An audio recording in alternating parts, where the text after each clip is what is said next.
Сәлем достар, арнаға қош келдіңіздер. Бүгін біз бризоль пісіретін боламыз. Ол үшін бізге тартылған ет, сарымсақ және дәміне қарай тұз бұрыш қажет болады. Мен сарымсақты блендерден өткізіп алдым.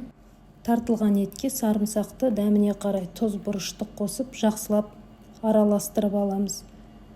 Енді бізге жұмыртқа қажет болады. Бір жұмыртқаны жарып алып, үстіне 1-1,5 ас қасық тартылған етті саламыз және 1 қасықтай сүт құямыз да жақсылап араластырамыз. Енді қызып тұрған табада шамалап май жағып аламыз. Майды тек біріншісін құйғанда ғана жағамыз.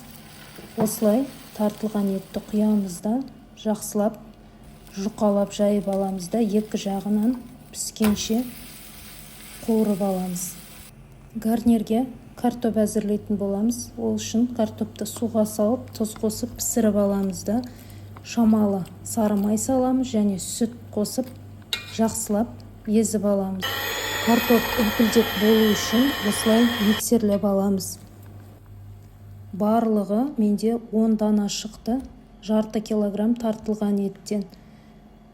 Және де осы видеода көрсетілгендей орап алып, қалауыңызша әсемдейсіз.